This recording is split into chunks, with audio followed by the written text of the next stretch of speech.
y nosotros lo utilizamos para la formación de imágenes. En la ecografía se utilizan pulsos cortos de sonido. El ultrasonido, que son frecuencias superiores a los 20 kHz, que radican principalmente entre 1 y 20 MHz, lo que nosotros vamos a utilizar. La formación de las imágenes se obtienen de partes, se obtienen anatómicamente por la reflexión de los ultrasonidos en las distintas estructuras. Entonces, ¿cómo se forman las imágenes por ecografía? Mediante el efecto piezoeléctrico se van a formar pulsos de ultrasonido que se van a emitir hacia un órgano o una parte del cuerpo. Estos van a ser refractados, reflejados o absorbidos según sean las características del tejido, y las ondas que van a ser reflectadas, o sea, que van a reflejarse otra vez hacia el transductor, van a formar un eco, van a ser recibidas por el transductor y se va a formar la imagen, dependiendo de la cantidad de ondas y de que hayan sido reflectadas. ¿Qué más? Primero, tenemos que tener en cuenta que es muy importante para nosotros saber la longitud de onda y la amplitud de la onda. Cuanto mayor sea la longitud de onda, mayor será el poder de penetración. Entonces, esto es muy importante al momento de nosotros de elegir un transductor, dependiendo si tiene un transductor que tiene una longitud de onda mayor, mayor poder de penetración tendrá. Entonces, ¿cómo se forman los ultrasonidos? Con el efecto piezoeléctrico. La propiedad determinada por los cristales, por algunos cristales, para emitir electricidad y ser deformados y viceversa. Entonces, ¿qué más tenemos que tener en cuenta? No solo el efecto piezoeléctrico que va a formar las ondas de sonido, sino la impedancia acústica. ¿Qué es la impedancia acústica? Consiste en la mayor o menor resistencia que ofrecen los tejidos al ser atravesados. Y para eso tenemos 4 características: la reflexión, la refracción, la dispersión y la absorción. La reflexión nos habla de que esa onda va a ser reflejada, como vemos en la imagen. Una onda incidente, al contactar con una impedancia elevada, va a ser reflejada. La refracción nos indica de que esta onda va a cambiar su dirección, va a haber una inversión de la dirección. La dispersión nos habla de que esta onda se va a romper en varias ondas similares, ¿no? Y la absorción nos va a hablar de que este tejido va a absorber la onda sonora y la va a convertir en calor y se va a dispersar en forma de calor. ¿Ya? Nosotros tenemos que ver, en este ejemplo, vemos la reflexión y transmisión al incidir un haz en un ángulo determinado sobre una interfaz especular. El haz transmitido puede sufrir una refracción si la velocidad de la interfase es distinta. Entonces, eso tenemos que tener en cuenta. La impedancia, cómo es el tejido que va a ser atravesado. Si es un tejido homogéneo, si es un tejido heterogéneo, si es un tejido denso o es un tejido poco denso. De acuerdo a eso, nosotros vamos a ver la formación de las imágenes. Entonces, el ecógrafo ya lo conocen ustedes bien. La pantalla del ecógrafo. Esta es la pantalla del ecógrafo. El equipo donde nosotros vamos a manipular. Aquí todos estos botones tienen una función para nosotros mejorar la calidad de la imagen. Tenemos, por ejemplo, que vamos a regular la cantidad de ondas sonoras, la profundidad de las ondas sonoras. Y vamos a ver nosotros adecuadamente dónde queremos visualizar la imagen. Este equipo cuenta con lo que son los transductores, que es el elemento más importante del equipo, porque contiene al cuarzo que va a formar el efecto piezoeléctrico.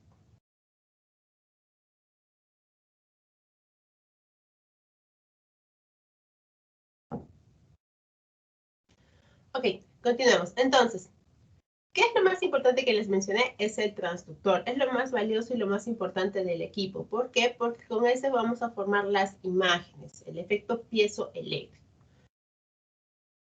Tenemos diferentes tipos de transductores. El transductor lineal, porque es lineal, o sea, es recto, el cual va a emitir pulsos de sonido cortos, pulsos de ultrasonido cortos, y va a emitirlos durante con una cierta frecuencia.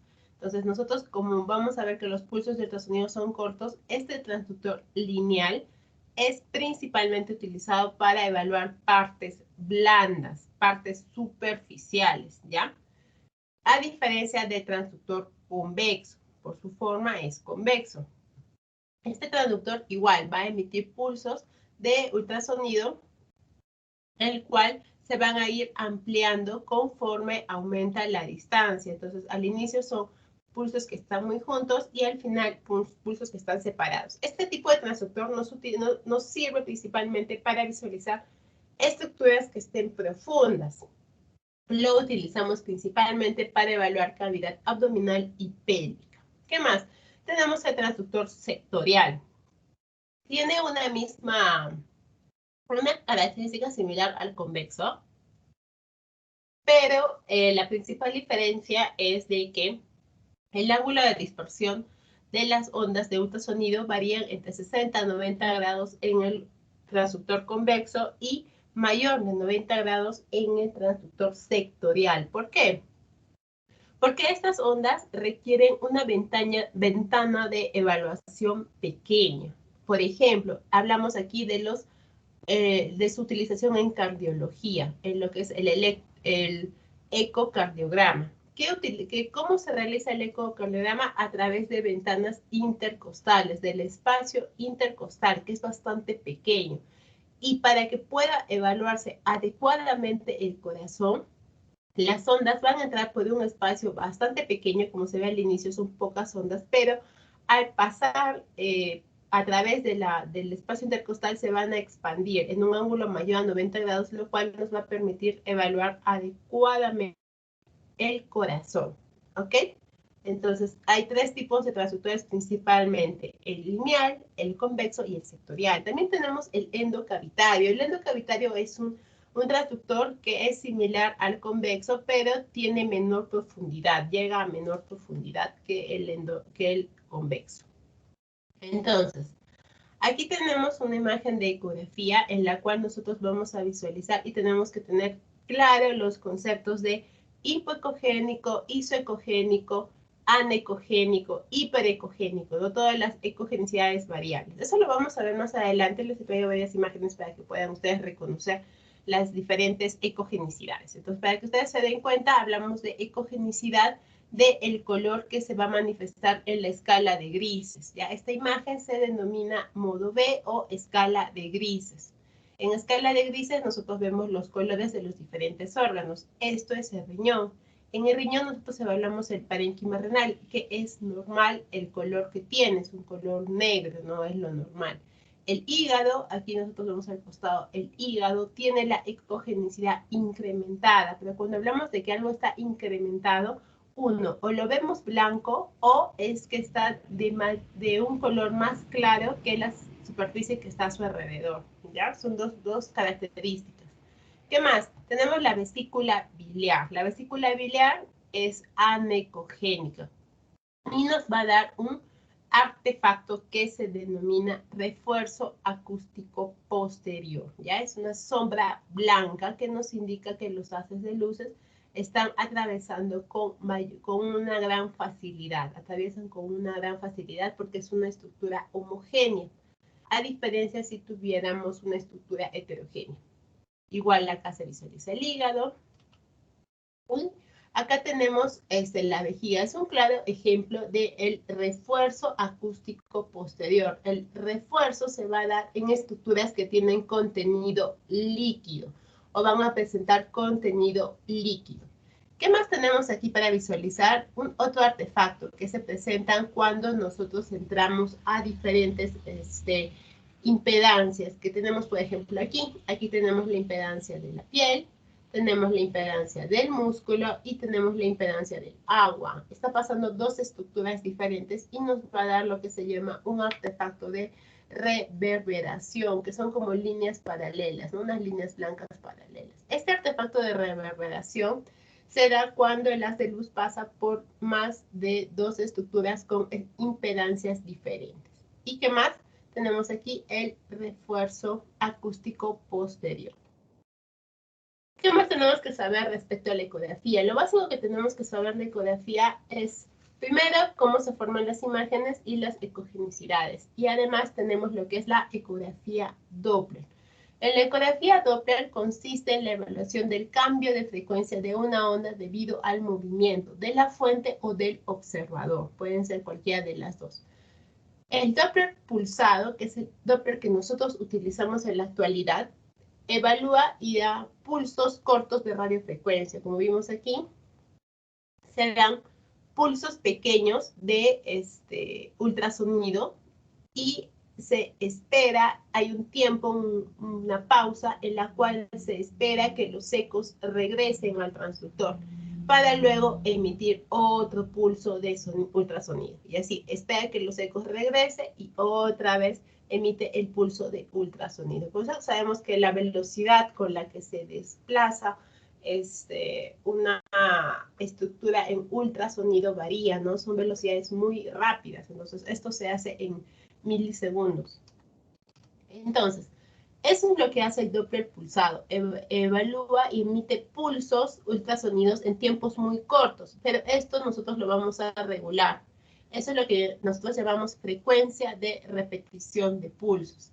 ¿Y cuál es el factor, cuál es lo que nos va a generar? Lo más importante que tenemos que evaluar es el Doppler espectral, que es una representación de una onda ubicada sobre la línea de base, lo que significa que se dirige hacia el transductor. En el Doppler espectral, nosotros vamos a ver una representación mediante una onda de cómo se está distribuyendo el flujo sanguíneo, cuál es la forma de distribución del flujo sanguíneo. Si es un flujo sanguíneo continuo, si tiene ondulaciones, si tiene áreas de momentos en el cual es más veloz y luego baja la velocidad, todo eso se puede evaluar en el Doppler espectral.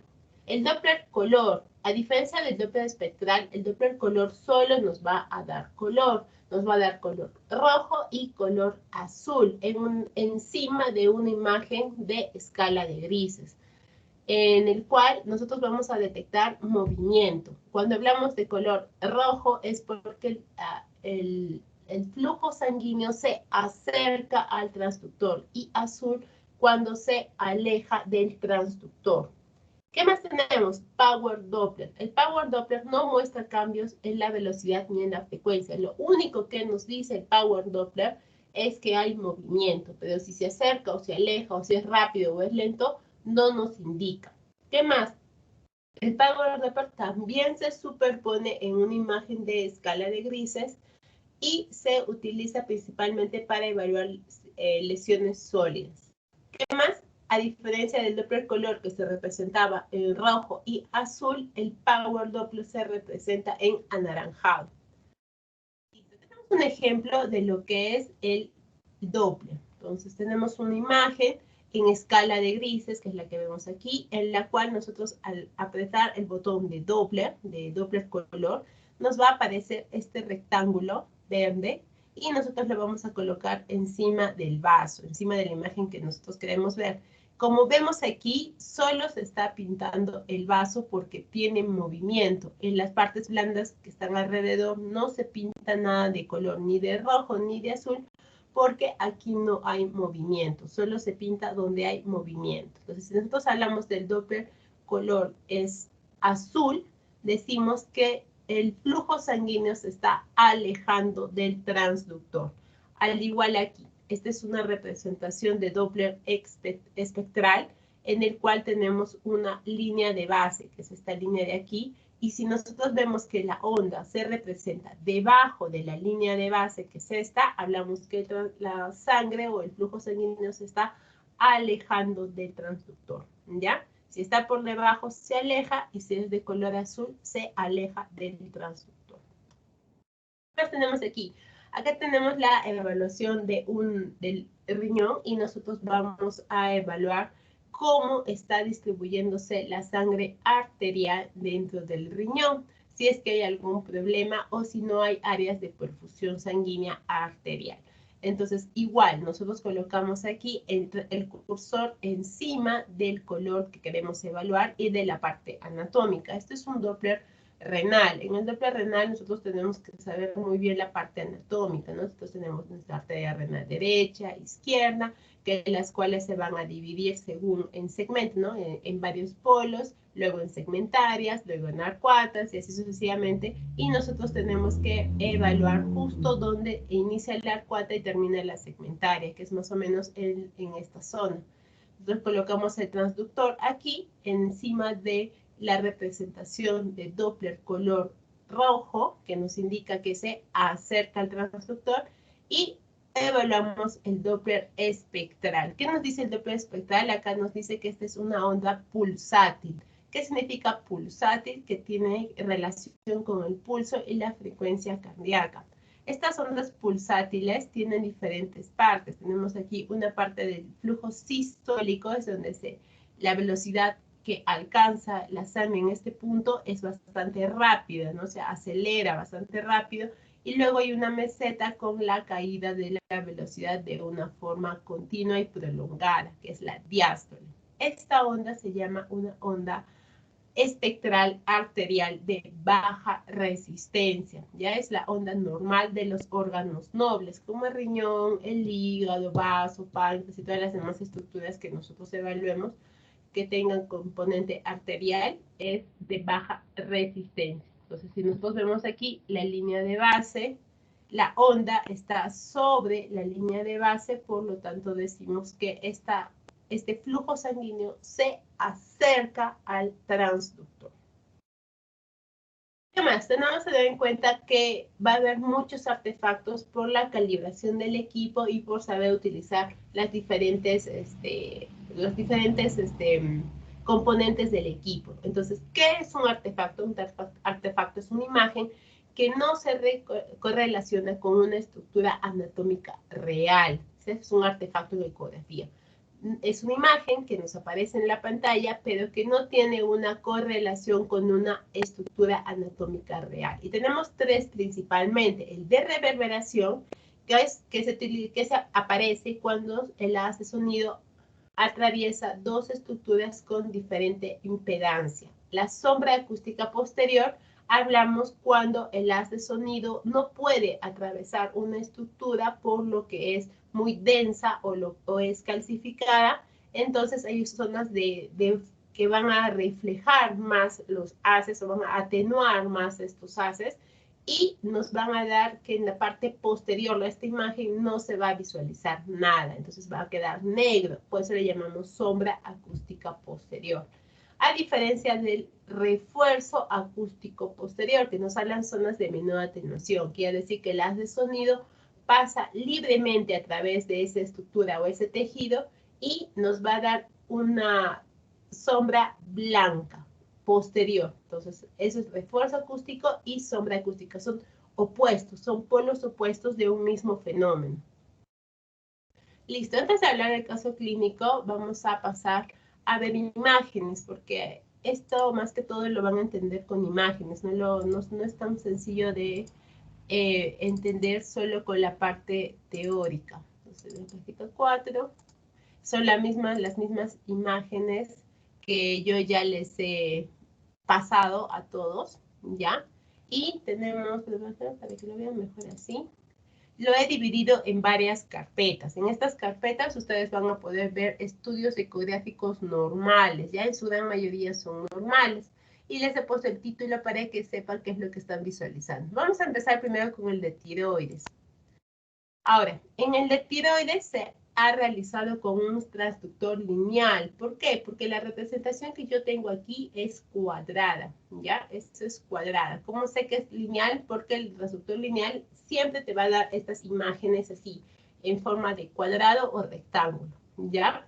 Entonces, cuando hablamos nosotros de que algo es isoecogénico o hipoecogénico o hiperecogénico, nosotros hablamos de el color que va a tener en la escala de grises. Y esta imagen se las he dejado principalmente para que ustedes vean cuando una estructura es isoecogénica. Hablamos de isoecogénico, es que tiene la ecogenicidad similar al resto del tejido que corresponde a este órgano. Esta de aquí es la tiroides, ¿ya? Es la tiroides y dentro de la tiroides hay un nódulo tiroideo. Pero este nódulo tiroideo tiene la misma ecogenicidad que el resto de la tiroides normal, ¿ya? Entonces, por eso hablamos aquí de isoecogénico. Una estructura es isoecogénica porque la estamos comparando con el resto del tejido del mismo órgano. Si yo lo comparo, por ejemplo, con el músculo, aquí me va a parecer que esto es más blanco y el músculo es más negro. Entonces yo voy a decir, este es un nódulo hiperecogénico, pero yo estaría en un error. ¿Por qué? Porque yo debo comparar con el mismo órgano, ¿ya? Entonces, esta es una imagen de una lesión isoecogénica. ¿Qué más tenemos que darnos cuenta en las partes blandas? Esta lesión es isoecogénica, tiene un contorno bien delimitado y vamos a evaluarlo con lo que es Doppler, Power Doppler. Como les dije, el Power Doppler se representa en anaranjado. No tiene ni rojo ni azul, es un solo color, anaranjado. Entonces, nos sirve el Power Doppler únicamente para ver movimiento. No importa si se acerca o se aleja el transductor. Nos sirve simplemente para ver movimiento sanguíneo y nosotros podemos evaluar si este nódulo sólido tiene o no vascularidad interna.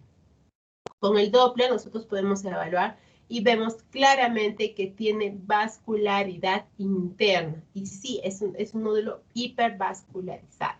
¿Qué más nos tenemos que dar cuenta? Que en el Power Doppler, en el Power Doppler, nosotros vamos a evaluar velocidades o cambios de movimiento muy lentos, muy bajos, que no se van a poder evaluar con el Doppler color. Entonces, para el Power Doppler nos sirve para dos cosas, para ver si hay o no hay movimiento y si este movimiento es muy lento, ¿ya? ¿Qué más tenemos aquí? Bueno, aquí hay otras imágenes que les he traído más que todo didácticas para que ustedes sepan que existe otro tipo de software. Por ejemplo, aquí es el MicroPure, que se utiliza para detectar microcalcificaciones. En este caso vemos de que no hay microcalcificaciones, de haberlo se verían así como estos puntos brillantes dentro de la imagen. ¿Qué más tenemos? Es lo que es la elastografía. La elastografía nos sirve principalmente para ver si una lesión sólida es dura o es blanda. Entonces nosotros colocamos el transductor encima de la lesión y hacemos una presión constante y soltamos. Apretamos el nódulo, por ejemplo acá se ve aprieto, luego suelto, y busco la zona en donde esté mejor la imagen y es en este caso, en esta área, en este momento fue mejor la imagen y vemos que todo el nódulo está de color verde, que nos dice que este nódulo es sólido, pero es blando, no es duro, es blando. Entonces, como es blando, es un nódulo benigno o sospechoso de ser benigno. ¿Qué más?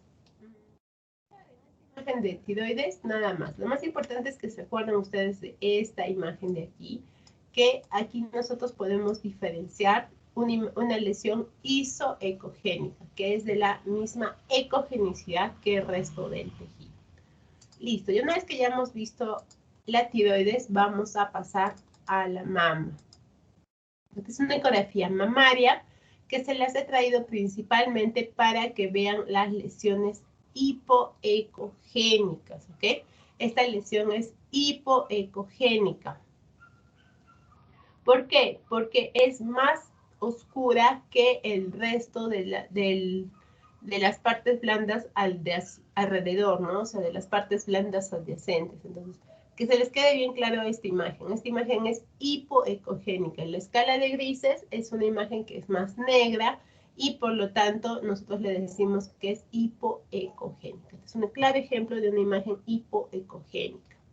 ¿Cuál? Aquí tenemos, por ejemplo, lo que es el Doppler color. Como les dije, el Doppler color se representa en lo que es rojo y lo que es azul.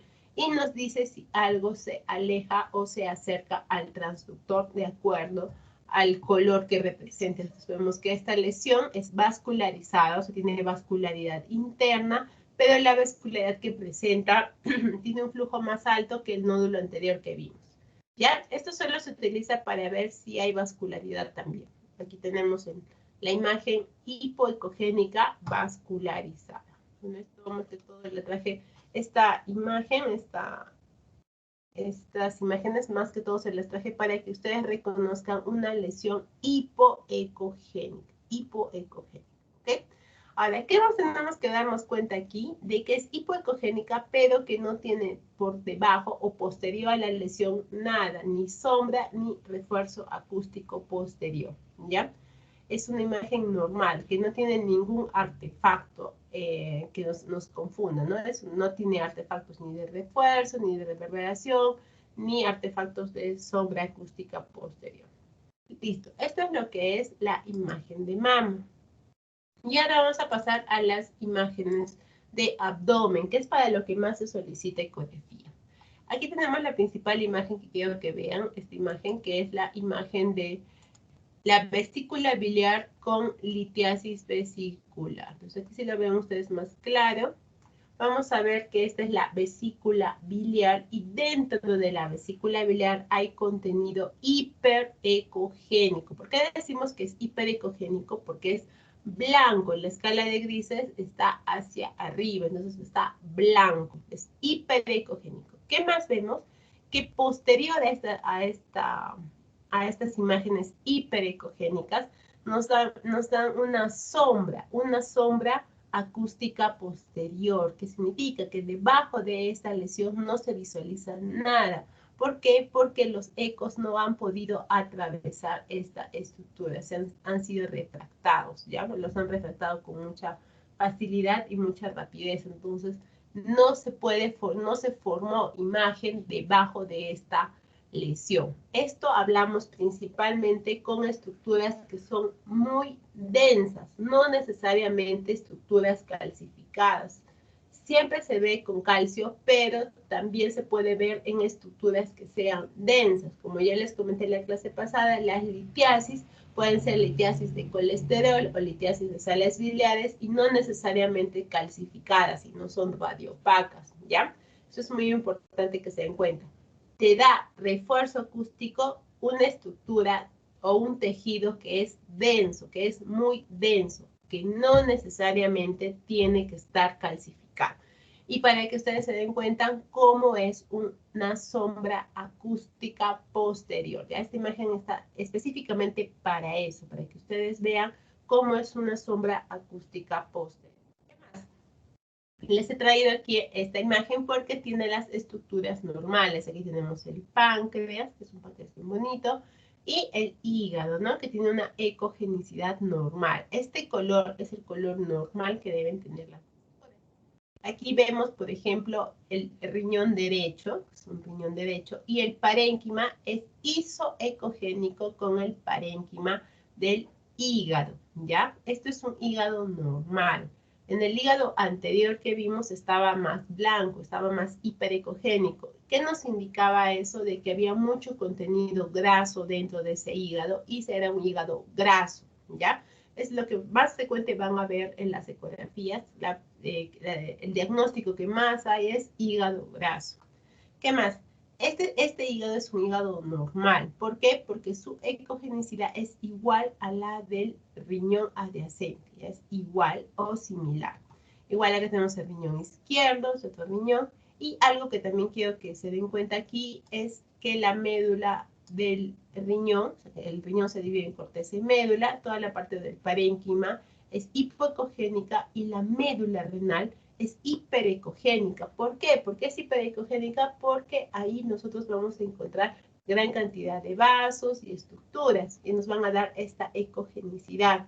Estos puntitos que ustedes ven así claritos, medios blanquitos, para que lo noten mejor, estos puntitos así claritos, blanquitos, es lo que muchas personas confunden y llaman arenilla renal. La arenilla renal no existe, no es un diagnóstico. Ustedes buscan en internet arenilla renal, buscan diagnóstico médico y no van a encontrar nada, eso no existe. El término correcto es microlitiasis.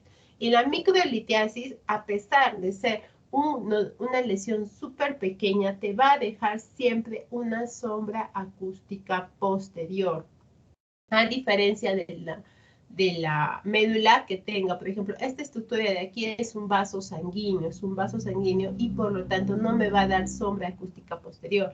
Esto es un riñón normal, no tiene arenilla, no tiene nicolitiasis, no tiene nada. Si ustedes, les doy como consejo, ustedes piden una ecografía y la persona que les informa ahí les pone arenilla renal, ya yo dudo del resto de la ecografía, si todo lo demás que ha puesto es de verdad es verdadero o es algo falso. La gran mayoría de personas sin capacitación que hacen ecografías, médicos generales que hacen ecografías, cometen ese error de decir que esto es arenilla renal. Muchas personas con diagnóstico de arenilla renal es inexistente, ¿no? Ese término ni siquiera existe en la terminología médica, ¿ok? Entonces seguimos con esta paciente. ¿Qué más? Aparte de la litiasis, los riñones, el páncreas, más que todo es porque tiene estructuras normales, ¿ya? Les aconsejo que vean estas imágenes, que las repasen y se vayan memorizando cuando algo es isoecogénico porque está en relación a otra estructura y hablamos de hipoecogénico o hiperecogénico si algo es más blanco y se encuentra por encima. O sea, si es blanco en la escala de grises, nosotros lo llamamos hiperecogénico. ¿Qué más? Una vez que ya hemos visto esto, vamos a hablar de las ecografías. Aquí, por ejemplo, tenemos una ecografía abdominal. En lo que son las mujeres, hacemos principalmente, antes de esto mejor vemos la ecografía. Aquí, en la ecografía de las pacientes mujeres, lo que tenemos que tener en cuenta es que la diferencia principal es que tenemos que evaluar útero y ovarios, y en la ecografía de hombre, la próstata. Entonces, en las ecografías de mujeres podemos visualizar igual, el examen es similar a cualquier examen en la parte superior. En la parte inferior es donde va a modificarse. Y antes de empezar a visualizar esto, vamos a pasar mejor a ver el libro que les he dejado.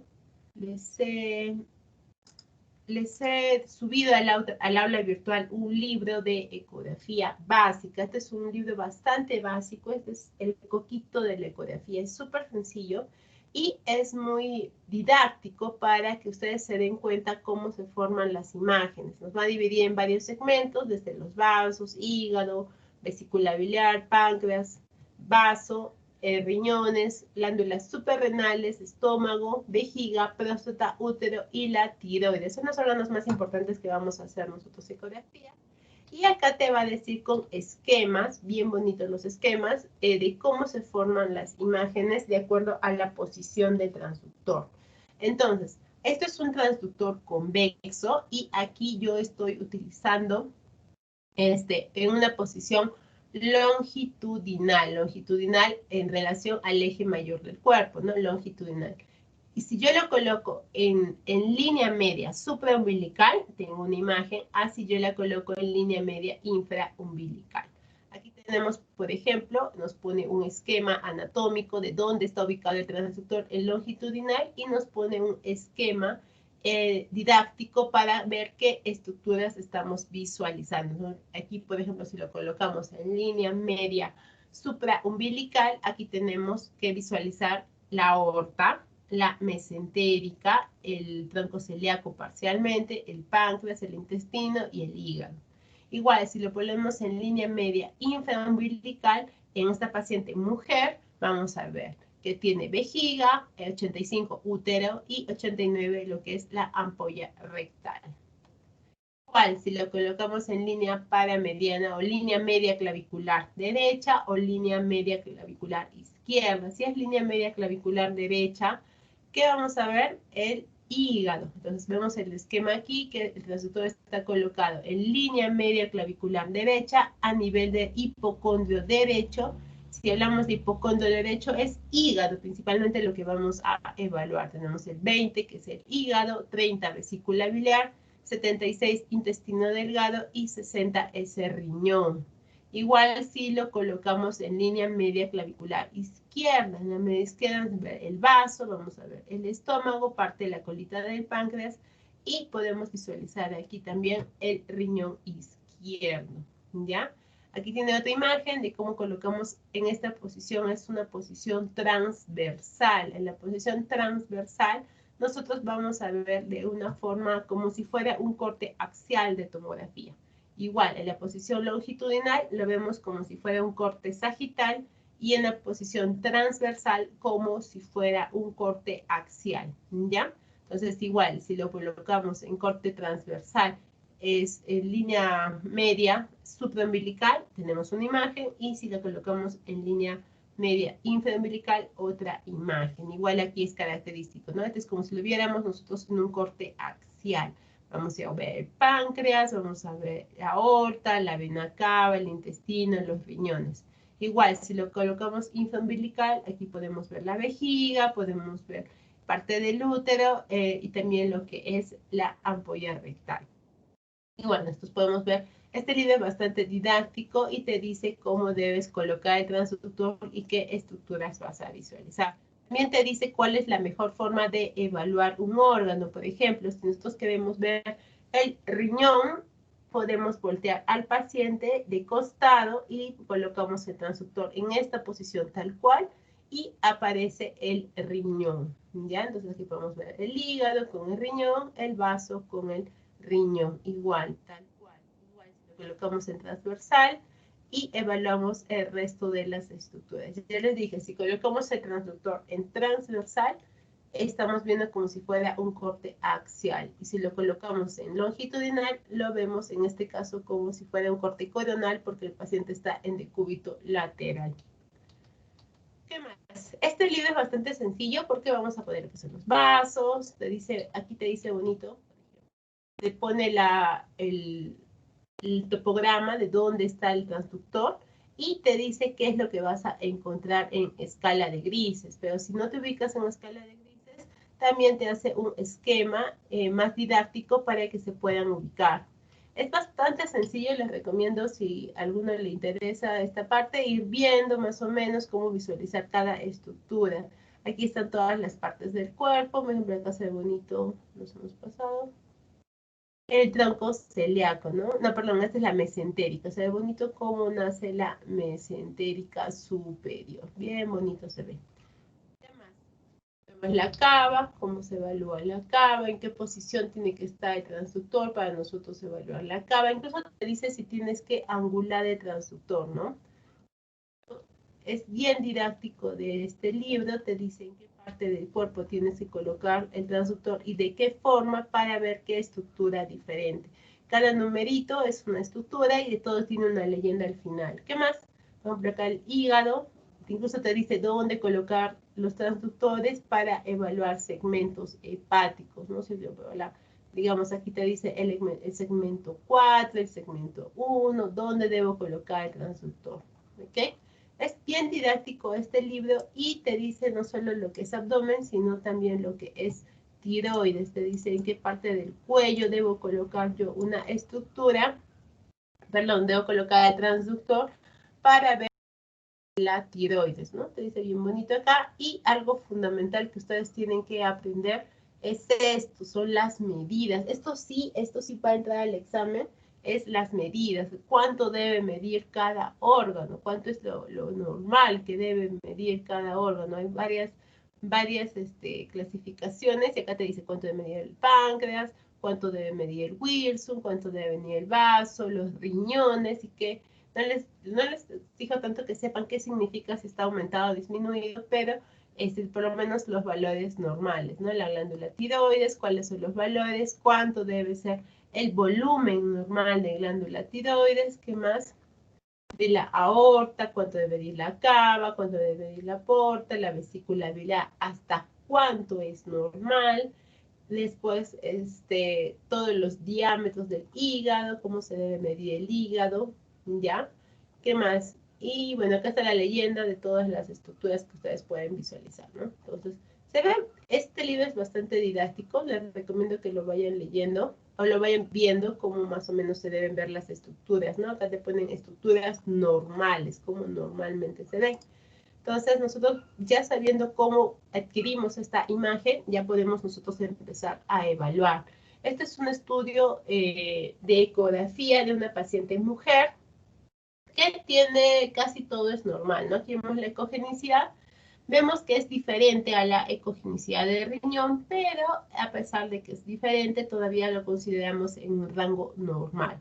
Igual, aquí tenemos el riñón y como ya les mencioné, estas estructuras que nosotros vemos aquí, que son bien blanquitas, muchas personas que no saben de ecografías dicen esto es litiasis o arenilla renal. Eso es totalmente falso. Esto es parte de la pelvis normal. Igual acá vemos el páncreas, que se ve bastante bien, se ve su vesícula biliar. Vemos otras estructuras, por ejemplo, aquí vemos el vaso, digamos, es muy importante que ustedes sepan los valores normales, porque si no, ¿cómo saben que tiene hepatomegalia? ¿Cómo saben que tiene esplenomegalia? ¿Cómo saben que puede ser un páncreas aumentado de tamaño por una pancreatitis si no saben los valores normales? No tienen que saberse los valores normales bien. Y la vejiga. Esta imagen principalmente la tengo para que ustedes vean los artefactos de reverberación y el artefacto de refuerzo acústico posterior. Entonces, para que lo noten y se vea más evidente en el refuerzo acústico posterior, aquí vemos que se forma una sombra blanca de posterior a esta imagen. Cuando nosotros hablamos de refuerzo acústico posterior, hablamos principalmente de que esta estructura es homogénea, muy homogénea, o es agua. Todo el agua en todas sus variedades, desde líquido libre, vejiga, vesícula, si tiene una hidronefrosis, te va a dar este artefacto que es el refuerzo acústico posterior, todo lo que es agua, ¿ya? Entonces aquí vemos la vejiga, que llena de orina y nos da este refuerzo acústico posterior blanco. ¿Y qué es esta estructura negra? Es la ampolla rectal, ¿no? Es la ampolla rectal que está posterior a la vejiga. ¿Qué más? Aquí también vemos esta estructura, para que lo vean un poco mejor. Esta imagen de aquí arriba que se está formando como líneas paralelas, este es el efecto o el artefacto de reverberación cuando se pasa dos o más estructuras con impedancias diferentes. Aquí tenemos, por ejemplo, la impedancia del tejido celular subcutáneo, la impedancia del músculo con la impedancia del agua. Entonces, han pasado dos estructuras que tienen impedancias diferentes y se forma este artefacto de reverberación, ¿no? Para que les quede claro, en esta imagen pueden ver el artefacto de reverberación. ¿Qué más de esta pacientita? Bueno, esta pacientita está casi normal, tiene todas sus estructuras normales, no le hemos visualizado el útero y ovarios porque se le ha hecho otro estudio. Entonces, cerramos aquí y nos vamos a ver a los varones. Entonces, en los varones igual, vemos hígado, vaso, páncreas, vesícula biliar, todas las mismas estructuras. Pero esta imagen se las traje principalmente para que ustedes vieran la ecogenicidad. Esta es la vesícula biliar y esto es su hígado del paciente, ¿no? Es un hígado bastante blanco en comparación del riñón. Si ustedes notan aquí, la diferencia, este hígado es blanco, es hiperecogénico en comparación al riñón. Entonces, ¿qué estamos hablando aquí? De que este hígado tiene un infiltrado que en su gran mayoría es grasa y hablamos de esteatosis hepática, ¿ya? Es un hígado de ecogenicidad incrementada, es un hígado hiperecogénico a la ecogenicidad que debería tener normalmente. Listo, ¿qué más vemos aquí? Vemos la vesícula biliar, ¿no? La vesícula biliar que nos da el artefacto que ya les dijimos de refuerzo acústico posterior. Acá también tiene su vasito que nos estaba bien delimitado porque este es otro tipo de artefacto de reverberancia que nosotros vemos aquí, de que la onda de sonido ha pasado, por ejemplo, el tejido celular subcutáneo, ha pasado el músculo, ha pasado el parte del vaso y esto es intestino, ¿no? Y se da estas imágenes así como paralelas, como lineales, paralelas, otra imagen aquí, que es el artefacto de reverberación, en este caso porque ha atravesado asas intestinales. ¿Qué más? La próstata, ¿no? Esta es una próstata normal en la parte de la ecogenicidad normal porque está aumentada de volumen, ¿no? Eso también tienen que saber ustedes. Cuando una próstata está aumentada de volumen, cuando está el volumen normal, cuando es crecimiento prostático grado 1, grado 2, grado 3, grado 4, eso ustedes tienen que saberlo bien. ¿Qué más? Tiene un nódulo periférico y como ya supongo deben estar investigando en el diagnóstico de cáncer de próstata, los nódulos periféricos incidentales en ecografía. Y por ecografía no podemos nosotros decir si es cáncer o no es cáncer. La ecografía no te detecta, ¿va? Si tú ves un nódulo prostático en ecografía no puedes decir nada si es benigno o si es maligno porque este estudio solo está diseñado para ver el tamaño, pero no es indicativo para nosotros decir este nódulo es un nódulo maligno, no, este nódulo es un nódulo benigno, no, tampoco, simplemente se menciona como nódulo prostático y requiere ampliación de estudios, ¿no? En caso de sospechar tiene o no el paciente cáncer. ¿Qué más?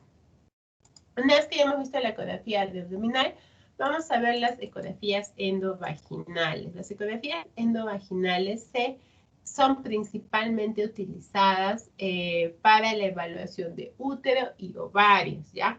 Pero algo que ustedes tienen que tener bien en claro en la parte de las indicaciones es de que nunca le deben indicar una ecografía endovaginal a una paciente menor de edad, nunca, ¿ya? Y segundo, que si es mayor de edad, tiene que haber tenido inicio de relaciones sexuales. Si ustedes le indican a una paciente menor de edad ecografía endovaginal, así haya tenido inicio de relaciones sexuales, los padres los pueden denunciar a ustedes, porque ese es un procedimiento invasivo para una menor de edad, ¿ok? Siempre tiene que ser mayor de edad, ¿ya? Segundo, que la paciente mayor de edad a la que se le indique tiene que haber tenido inicio de relaciones sexuales, porque si no ha tenido inicio de relaciones sexuales, no le puedes indicar la ecografía endovaginal, ¿ya? También es un delito. Eso tienen que tener bien claro, tienen que preguntar. No deben dar nada por supuesto ni suponer nada de nada, ¿ya? ¿Qué más? Esta ecografía endovaginal nos sirve principalmente para ver útero y ovarios porque lo vemos con mucha mayor definición que si lo viéramos en una ecografía abdominal pélvica, ¿no? Es una ecografía pélvica. ¿Y qué necesitamos para esta pacientita? Simplemente la paciente debe orinar, debe miccionar antes de hacerse la ecografía porque la ecografía endovaginal se hace con vejiga vacía y la ecografía pélvica se hace con vejiga llena. Eso es también algo importante. ¿Qué más? Vemos aquí el útero, que tiene una ecogenicidad normal. Se visualiza muy bien el endometrio y acá vemos una pequeña calcificación.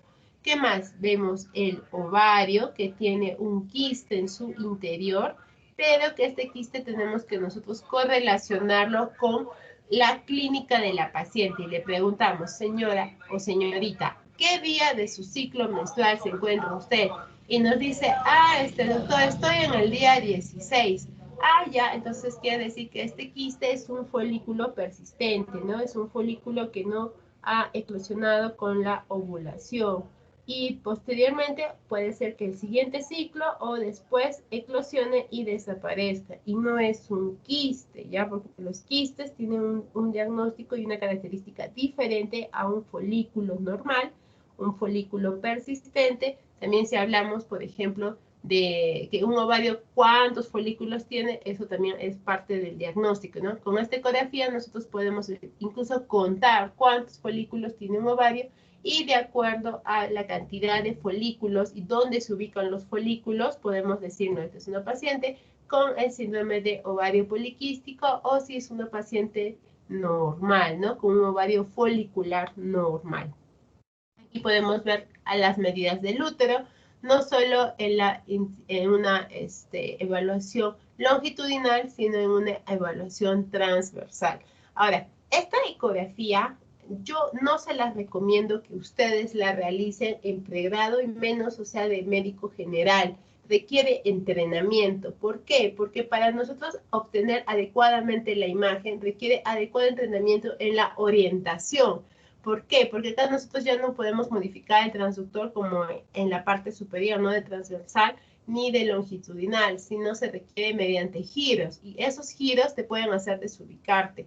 Y, por ejemplo, tú colocas mal el transductor, te lo colocas en mala posición desde el inicio, todo lo que es derecha pasa a ser izquierda y todo lo que es izquierda es a ser derecha y lo que es arriba es abajo. Se invierten todas las imágenes. Entonces tú puedes diagnosticar que la señora tiene un quiste ovárico derecho y en realidad el quiste ovárico es izquierdo. Entonces eso es bastante cuidado con este tipo de ecografías. Estas ecografías no deben hacerlas personal que no esté capacitado.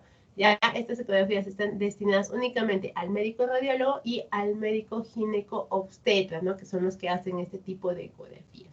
Nadie más puede hacer estas ecografías porque estamos hablando de un proceso invasivo a una persona, a una mujer que se le va a hacer esta ecografía invasiva y para colmo que no llegues a un diagnóstico, que lo hagas mal, sería una falta ética bastante grave, ¿no? Una negligencia total, una iatrogenia. ¿Por qué?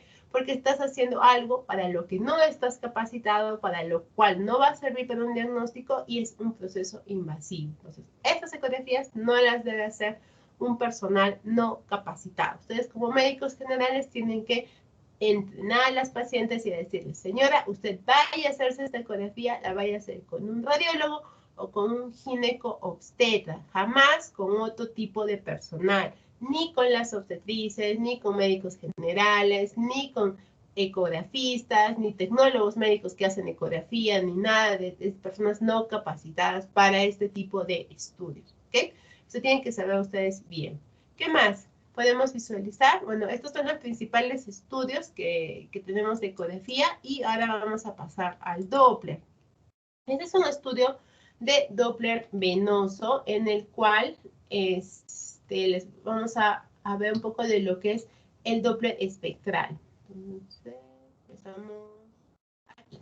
Este es el estudio que se realiza a miembro inferior, en este caso izquierdo. El Doppler venoso también puede utilizarse en miembros superiores, pueden hacer Doppler venoso de yugular, pueden hacer Doppler venoso de no solo miembros inferiores, de yugular, incluso de cava, pueden pedir Doppler venoso de cava, de todas las venas del cuerpo se puede pedir un Doppler venoso. Entonces, en este caso, y lo más común es el Doppler venoso de miembros inferiores. ¿Cuál es el principal diagnóstico? La solicitud es para descartar la presencia de trombosis o para descartar la presencia de insuficiencia vascular venosa, ¿no? Que tengan sus varices y que tenga insuficiencia venosa. Entonces, ¿cómo se realiza este estudio? Igual, nosotros hacemos primero la adquisición en escala de grises, que es este cuadradito negrito que vemos aquí, y nos ubicamos justo donde está la vena. En este caso es la vena femoral común. Apretamos el botón que dice Doppler color y aparece este rectangulito verde y nos va a pintar la vena. Ya nos va a pintar la vena y nosotros ponemos el transductor encima de donde está pintando la vena y al momento de presionar el botón de Doppler espectral nos va a salir la representación del flujo venoso en una onda. Esto es una onda normal, es una onda ondulante, ¿ya? Es una onda espectral ondulante que es normal. ¿Por qué? Porque en la fisiología vasculatoria venosa, la respiración tiene una importancia en la circulación venosa. Si tú le pides a un paciente que inspire profundamente, se van a llenar mejor las cavidades derechas, lo cual va a hacer que el pulso venoso aumente, ¿no? Que la velocidad con la que se distribuye la sangre venosa aumente. Entonces, esto es una onda venosa normal. ¿Qué más tenemos que darnos cuenta aquí? Que no importa el color, no porque sea vena va a ser azul, ni porque sea arteria va a ser rojo. Aquí lo único que nosotros estamos viendo es si la onda se acerca o se aleja al transductor. pinta de color rojo todo lo que se acerca. Y por lo tanto, si el flujo sanguíneo se acerca, va a estar por encima de la línea de base, ¿ya?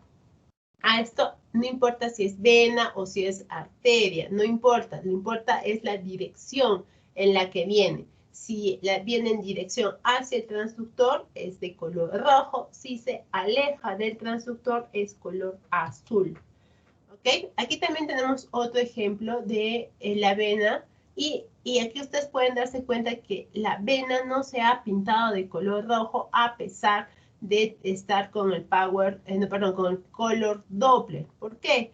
Porque esta vena tiene un flujo muy lento, ya un poquito flujo lento, por eso no se ha pintado. Por lo cual nosotros utilizamos el Doppler espectral y se ve que tiene un flujo lento, pero que se acerca al transductor porque está en la línea de base. Es una onda que tiene una representación ondulante, es un ondulante, y que es normal porque va a haber periodos en los que no se va a representar la onda, que es el periodo de cierre valvular, ¿no? Cuando las válvulas venosas se cierran y ya no permite el pasaje, ¿no? Otra vez se vuelve a abrir la válvula, otra vez pasa la sangre. Aquí tenemos la vena femoral común, no, vena femoral superficial.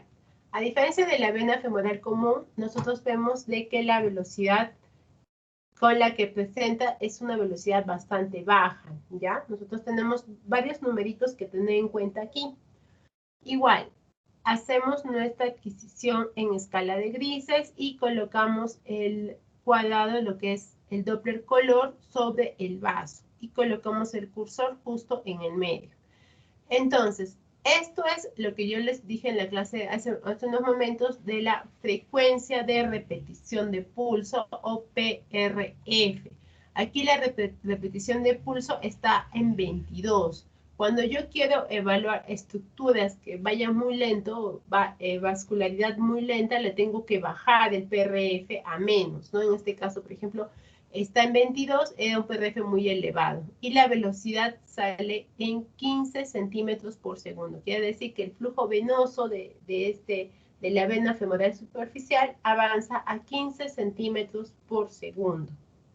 ¿Qué más? Tenemos la vena poplitea, ¿no? La vena poplitea tiene un buen flujo. Vemos que continuamos con 22 en PRF y se representa adecuadamente con el Doppler color en rojo porque se acerca al transductor y la onda va a representarse sobre la línea de base, no es una onda igual, ondulante, ¿no? Es ondulante normal. Y vemos que la velocidad que tiene, nosotros ponemos el cursor para medir la velocidad en el punto más alto de la onda, y nos va a marcar 21. Quiere decir que el flujo sanguíneo venoso de esta vena, bueno, de la poplitea, se mueve a 21 centímetros por segundo. ¿Qué más? Acá tenemos las venas musculares, que igual nosotros les tuvimos que bajar el PRF a menos cantidad, y a pesar de eso no se visualizó en el Doppler color, pero tenía una velocidad de flujo más lenta, ¿no? De hasta 10 centímetros por segundo. ¿Qué más tenemos aquí? Las venas tibiales. Las venas tibiales también presentan una disminución marcada de la velocidad de flujo. Nosotros ya hemos bajado el PRF desde 22 hasta 5 y aún así no se representa en el Doppler color, que significa que su velocidad es muy, pero muy lenta. Y cuando nosotros evaluamos con el Doppler espectral, nos damos cuenta de que la velocidad está en 6 centímetros por segundo. Menos de 10, nosotros ya consideramos que es un flujo venoso enlentecido, es un flujo lento, ya es un flujo, no es normal, ya es patológico. Y lo diagnosticamos como flujo venoso lento o flujo venoso estásico, ¿no? Estásico de que es lento. ¿Qué más?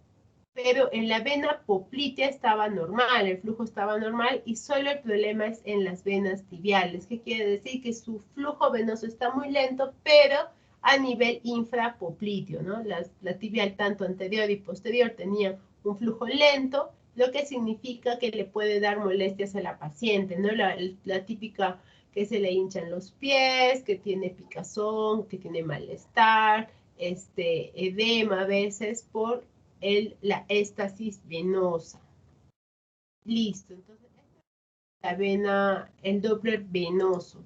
Y también les traje esta imagen de Doppler venoso, más que todo porque es similar a lo que ya hemos visto, pero aquí les traje esta para que vieran cómo se representa en escala de grises el edema de partes blandas. Esa es una paciente que tenía un problema venoso que le causaba mucho edema, ¿no? Así se visualiza el edema, como pequeñas imágenes laminares anecogénicas, ¿no? Que es la acumulación del agua en el tejido celular subcutáneo, ¿no? Esto es lo que nosotros denominamos edema, es un edema moderado. Más que todo por eso les traje esta imagen para que vieran cómo se representa el edema, ¿ok? Listo. Entonces, hasta aquí es todo lo que son las imágenes de ecografía, lo básico para que ustedes vayan aquí viendo y diferenciándolo en la escala de grises, que es isoecogénico, anecogénico, hiperecogénico y hipoecogénico, ya de acuerdo a cómo se representa en la escala de grises. ¿Hasta aquí alguna duda al respecto? ¿Alguna duda, chicos? ¿Alguien tiene alguna duda al respecto?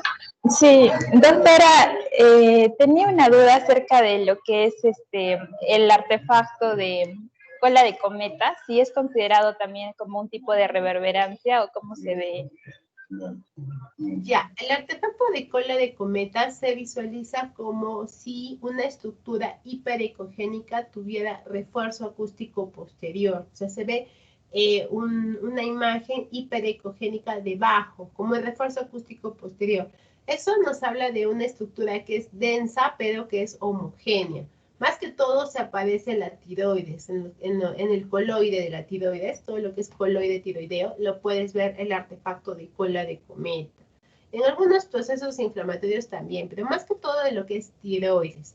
Y es bastante importante porque este coloide a veces se cristaliza y uno puede pensar que hay microcalcificaciones en la tiroides, pero los cristales de coloide te dan este artefacto de cola de cometa, que es como, o sea, es igual, ¿no? Como una estrella fugaz, ¿no? Que tiene su colita hiperecogénica. Ese es como si tuviera acústico posterior. Ya, no es muy frecuente, pero sí hay que tenerlo en cuenta, sobre todo cuando evaluamos tiroides, porque en la tiroides, si nosotros encontramos microcalcificaciones, es sospechoso de maligno, es sospechoso de ser un tumor. En cambio, si encontramos el artefacto de cola de cometa, quiere decir que eso no es una microcalcificación, sino que es cristal de coloide, que te da más o menos, a ver si tenemos artefacto de cola de cometa. No, les voy a traer una imagen para la siguiente clase para que quede más claro cómo se ve la cola de cometa, pero para que se ubiquen es como si una calcificación tuviera refuerzo acústico posterior, o sea, en esa forma se ve, ¿ya? Pero eso nos indica que eso no es calcio, sino que es una estructura que es densa, pero es homogénea, ¿ok? ¿Alguna otra duda? Doctora, en el caso de cálculos en la vesícula biliar, no solo podría dar sombra acústica posterior, ¿verdad? También daría refuerzo. Te daría refuerzo acústico en las áreas donde no hay litiasis. Por ejemplo, vamos a ver en las imágenes que tenemos. Aquí. Aquí, miren. Si nosotros nos fijamos bien la vesícula, lo que es cálculo siempre te va a dar sombra, ¿ya? Pero lo que es la bilis te va a dar refuerzo. Entonces aquí tenemos la sombra acústica posterior que se produce por las litiasis, pero también tenemos el refuerzo acústico posterior que se produce por la bilis. Entonces puede haber los dos artefactos en la misma estructura? Sí, porque aquí está pasando la onda a través de la bilis y aquí está pasando o está rebotando a través de las litiasis. Entonces sí se puede presentar. Para que lo noten mejor aquí, acá tiene su refuerzo acústico posterior y acá tiene su sombra acústica posterior. Ya, ¿Sí? ¿Es la verdad? sí, sí, es que mostró una imagen, recuerdo, sin cálculos y había usted mencionado el refuerzo, entonces me confundí. Entonces, refuerzo es sin cálculos, ¿verdad? Sí. Ah, ok, ya, Refuerzo gracias. es, claro, el refuerzo nosotros hablamos de una estructura que es homogénea, ¿ya? Que es homogénea y que es líquida. En esos dos puntos, que es homogéneo o que es líquido, ¿ya? En lo que es el refuerzo acústico posterior. Okay. Entonces, ¿alguna otra duda? Doctora, ¿la microlitiasis sería lo mismo que barro biliar? No, el barro biliar es diferente, se comporta de una forma diferente. Vamos a buscar mejor imágenes para que no quede dudas. El barro biliar se comporta diferente que el cálculo.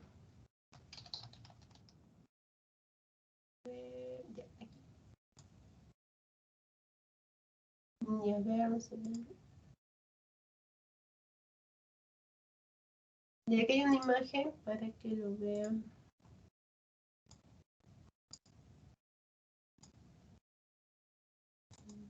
Ya, este es el barro biliar, ¿ya? Así es como se ve barro biliar. Y si ustedes se están dando cuenta aquí, el barro biliar no te da sombra acústica posterior. El barro biliar te da refuerzo acústico posterior. ¿Por qué? Porque es una estructura homogénea. El barro es homogéneo.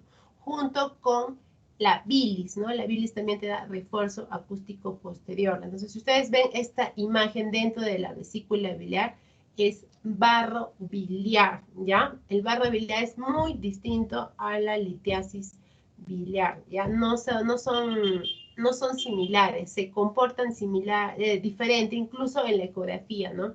La ecografía, el barro te da refuerzo y la litiasis te da sombra acústica posterior, ¿ya? Para que ustedes quede clara esa imagen, es la del barro biliar. También vamos a buscar el artefacto de cola de cometa, mejor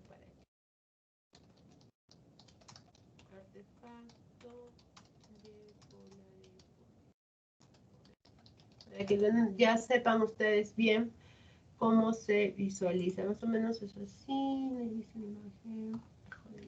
Porque se puede presentar en cualquier estructura, pero donde es más frecuente es en la tiroides. Aquí. Este es el artefacto en cola de cometa.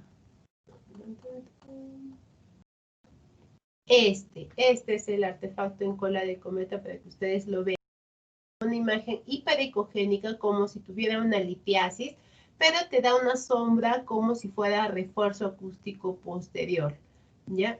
El artefacto en cola de cometa. ¿Qué significa eso? Nos dice que esto es cristal de coloide, ya sacábamos focos de coloide espeso. Entonces quiere decir que es una estructura homogénea, ¿ya? Homogénea, que permite el pasaje de las ondas de sonido y te da refuerzo acústico posterior, a diferencia que si fueran microcalcificaciones, ¿no? Las microcalcificaciones te dan sombra acústica posterior a pesar de ser chiquititas, no sé qué a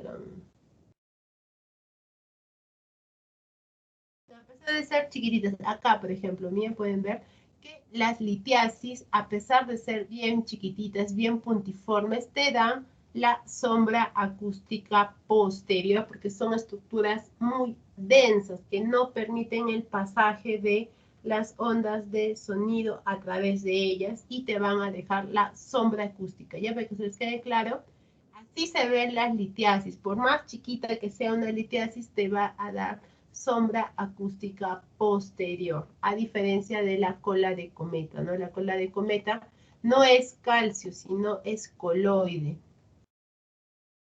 Y se ve de esta forma. Ya este es el artefacto en cola de cometa. ¿Listo? Para que no quede la duda. Igual con lo que es el barro biliar. Ya el barro biliar te da refuerzo acústico posterior y la litiasis te da sombra acústica posterior. ¿Listo? ¿Alguna otra pregunta, chicos? Doctora, una consulta. Nos dijo que en la elastografía se miraba, o sea, si era sospechoso de benigno, era de forma sólida pero si es, digamos, ¿cómo se miraría si se sospecha de malignidad? O Allá, sea, hay una escala, mira, ¿dónde está aquí? En la tiroides que hemos visto. En la tiroides tiene su escala. ¿Ya dónde está aquí? Aquí. Ya, el rojo lo pone como soft, que significa suave, y azul lo pone hard, como si fuera duro. Entonces, por ejemplo, este está en verde, ¿no? En verde un poquito hacia, un poquito un verde azulado, un turquesa. ¿Qué nos dice eso? Que este componente es sólido, o sea, que es denso, pero que se deforma con la presión. Yo lo aprieto y se deforma. Y cuando lo suelto, esta imagen se vuelve a tomar su forma normal, vuelve a recuperar su forma, ¿ya? Eso es un tejido elástico, por eso dice elastografía, porque evalúa si algo es elástico. A diferencia de la tráquea es cartílago, entonces cuando yo hago la presión sobre la tráquea no se deforma ni vuelve a tomar su posición porque es dura, es una estructura cartilaginosa dura. Entonces la veo azul, la representan así, azul que significa duro. Entonces si yo veo que este azul se encuentra aquí en mi nódulo, significa que es un nódulo duro que no se ha deformado con la presión.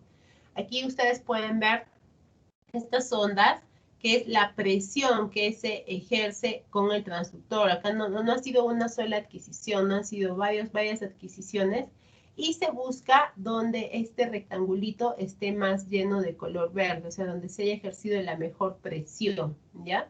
Aquí es donde se estaba la mejor presión de todas, y se ve que el nódulo es verde o un verde turquesa. Nos habla de que es un nódulo denso, que es sólido, pero que no es duro, o sea, que no es que se deforma con la presión, que se aplasta y luego vuelve a retomar su forma. ¿Ya? Eso nos habla de una característica de benignidad. Nosotros acá pensamos, esto es un nódulo tiroideo benigno. ¿Listo? ¿Qué más? ¿Alguna otra pregunta? Nada más, chicos. Ya, son las 2:43, hemos terminado. Ah, ya, les quería comentar algo más. En la clase les he subido un PDF de lo que es el EcoFast, ¿no? O sea, no fast, no de rápido, sino de que es una ecografía orientada a buscar lesiones en trauma abdominal, ¿ok? Este EcoFast, quiero que ustedes lo lean para la siguiente clase, todo este artículo, para nosotros hablar rápidamente de cómo ustedes deben hacer el EcoFast y qué es lo que ustedes tienen que visualizar, ¿no? En el EcoFast, ¿ya? Este artículo es bastante actual respecto a lo que nosotros tenemos que como médicos tenemos que indicar, ¿no? Por ejemplo, acá te habla de un paciente hemodinámicamente estable o hemodinámicamente inestable. ¿Qué es lo que tienes que hacer, ¿no? Entonces, ¿cuáles son los pasos a seguir? ¿Y qué es lo que se tiene que hacer, ¿no? Entonces, para que ustedes puedan evaluar muy bien esta parte de ecografía, tienen que dominarlo bien porque todos los médicos generales tienen que saber hacer EcoFast. Esto es de vida o muerte, ¿ya? Ustedes tienen que saber hacer EcoFast. Todos los especialistas, todas las especialidades saben hacer EcoFast, tienen que saber hacer un EcoFast. Como les digo, esto es de vida o muerte, no pueden esperar al radiólogo, ¿no? Que venga y lo haga, no tienen que hacer cualquier especialista. Por ejemplo, en las emergencias, el radiólogo no hace guardias, pues como no hacemos guardias para cuando nosotros llegamos al hospital, porque nos llaman de retén, nos llaman, entonces vamos al hospital, habrá pasado por al menos unos 20 minutos.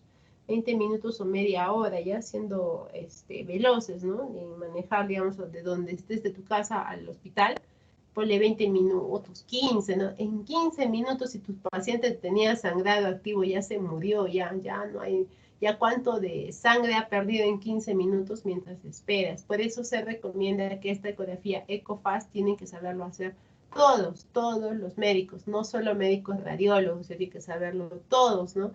Por ejemplo, en otros países como Estados Unidos, hasta las enfermeras saben hacer EcoFast, entonces ustedes tienen que estar a ese nivel, ¿no? De saber hacer EcoFast y poder diagnosticar líquido libre en cavidad, que es lo único que tienen que saber. O sea, no les vamos a decir que nos vean un trauma hepático con laceración hepática, nada, simplemente tienen que buscar líquido libre en cavidad abdominal y en cavidad pericárdica. Entonces, para la siguiente clase vamos a hablar bastante de esto, junto con resonancia magnética, pero para no ser una clase donde solo yo hablo y ustedes me escuchan, sino que sea algo más didáctico, les estoy pasando este artículo para que ustedes lo lean y lo que no entiendan o les cause duda, ustedes ya me lo hacen saber, ¿ya?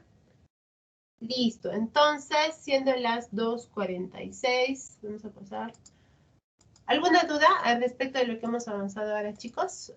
¿O pasamos al break? Chicos, cierten. Doctora, disculpe, yo tenía una pregunta del examen.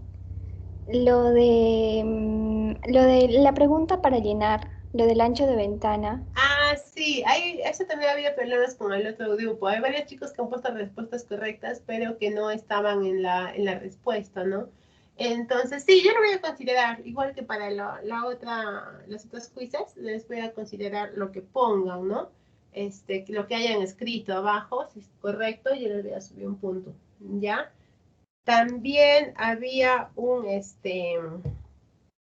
pregunta que tenía doble respuesta, no me acuerdo qué pregunta es, pero tenía doble respuesta. Esa también le voy a considerar a los que hayan marcado cualquiera de las dos alternativas, porque una estaba como correcta y la otra no la hacía valer como correcta, pero yo la voy a hacer valer revisando todo lo que han puesto en sus exámenes, ¿no? Entonces lo vamos a modificar en la clase, ¿ok?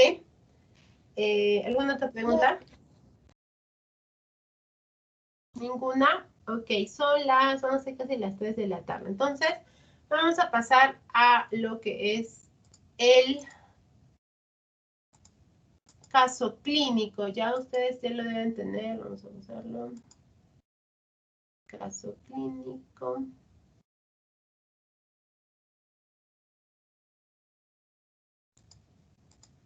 Ya, el caso clínico ya está en el aula virtual, ya está disponible para que lo descarguen. Son varios rayos X, ¿ya? En la parte de lo que deben saber del paciente, vamos a ponerlo aquí.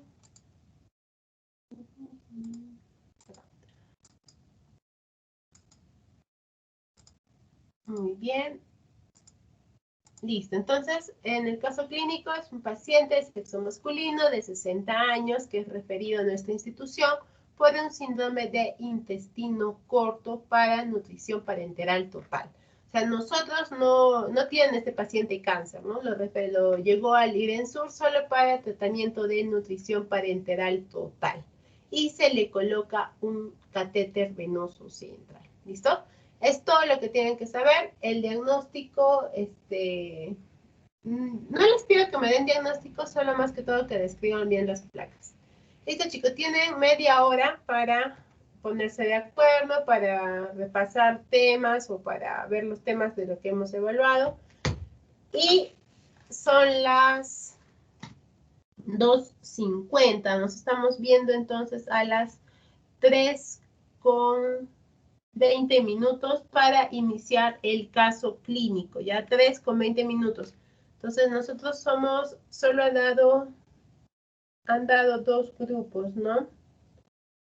Ya, hoy día vamos a ver si salen 2 grupos o si sale solo un grupo de los que quedan, ¿no? ¿Listo? Chicos, tienen media hora, descárguense el caso clínico y revísenlo. Nos vemos a las 3:20 minutos. Ya, para. Ok.